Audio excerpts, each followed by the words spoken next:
Oke, ketemu lagi sama saya. Kali ini kita bakal bedah satu saham yang, jujur aja, bikin garuk-garuk kepala.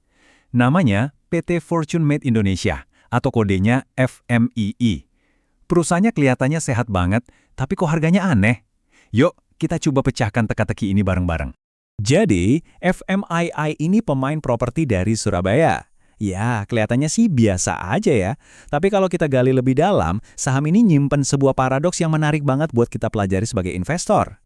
Nah, pertanyaannya kan simple sebetulnya.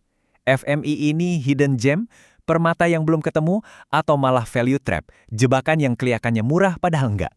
Ini yang mau kita cari tahu jawabannya. Biar gampang, ini dia 5 langkah kita buat kupas tuntas FMII. Kita mulai dari kenalan, lihat keuangannya, valuasinya yang aneh, bandingin sama yang lain, sampai nanti kita coba ambil kesimpulan. Oke, bagian pertama, kenalan dulu yuk sama FMII. Mereka ini fokusnya di pengembangan lahan, perumahan, sama properti industri, khususnya di area Surabaya. Mereka udah ada dari tahun 1989, jadi jelas bukan anak kemarin sore. Mereka pasti paham banget pasar di sana.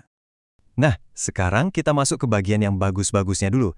Apa sih yang bikin perusahaan ini fundamentalnya kelihatan kuat dan menarik perhatian? Coba dilihat angka ini.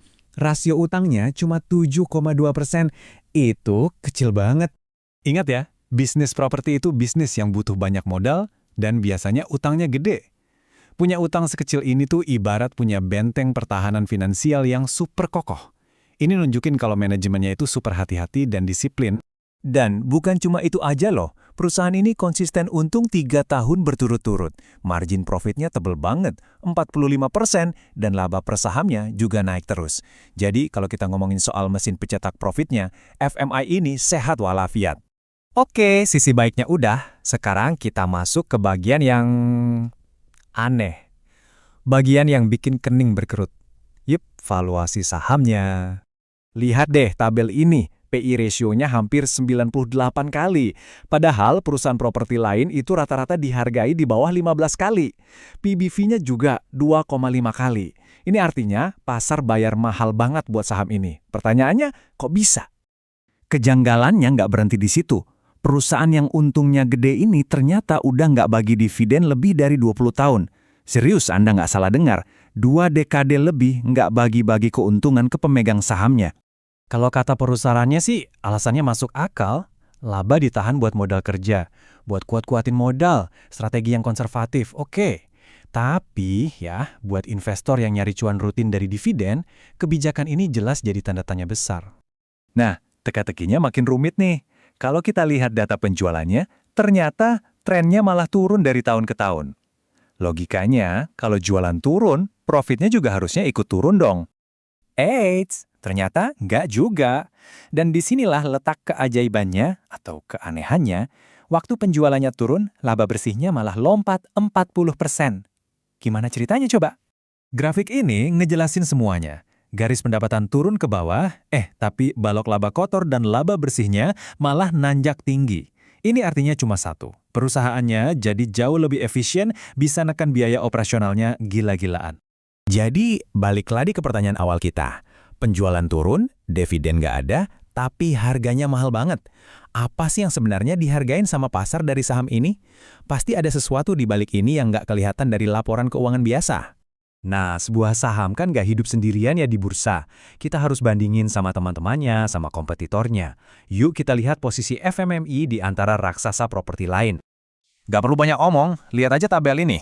Valuasi P per E dan PBV-nya FMI itu kayak dari planet lain dibandingin raksasa-raksasa kayak BSDE, CTRA, atau PWON. Mereka semua valuasinya jauh lebih masuk akal, jomplang banget kan? Jadi jelas ya pasar itu nggak pakai kacamata yang sama buat nilai FMII. Ukurannya boleh lebih kecil tapi dihargainya mahal luar biasa. Ini artinya pasar itu ngelihat ada sesuatu yang lain di FMII. Ada ekspektasi tersembunyi. Oke, semua kepingan puzzle udah kita kumpulin. Sisi baiknya, sisi anehnya, perbandingannya. Sekarang waktunya kita rangkai jadi satu kesimpulan. Jadi ceritanya gini. Di satu sisi, FMI punya benteng pertahanan finansial yang kokoh dan efisiensi operasional yang ciamik. Tapi di sisi lain, label harganya mahal banget dan keran dividennya macet total udah puluhan tahun. Terus apa dong penjelasannya? Mungkin ada satu teori yang kuat. Teori nilai tersembunyi. Bisa jadi pasar itu bertaruh bukan pada laba hari ini, tapi pada potensi cadangan tanah atau land bank yang dimiliki FMIA. Aset tanah yang nilainya di masa depan bisa jadi jauh lebih besar dari yang tercatat di pembukuan sekarang. Jadi, kesimpulannya gimana? Beli atau jangan? Jawabannya, ini bukan saham buat semua orang. Ini bukan soal baik atau buruk, tapi soal cocok atau enggak. Saham ini cocoknya buat investor yang super sabar, yang bertaruh pada nilai aset jangka panjang di Surabaya, dan yang lebih mentingin neraca keuangan yang aman daripada cuan cepat atau dividen. Nah, dari semua ini, ada satu pertanyaan penting buat kita sebagai investor. Anda lebih percaya sama apa? Sama neraca keuangan yang kokoh dan sehat, atau sama harga yang ditentukan oleh pasar saat ini? Jawabannya ada di filosofi investasi Anda masing-masing. Coba direnungkan.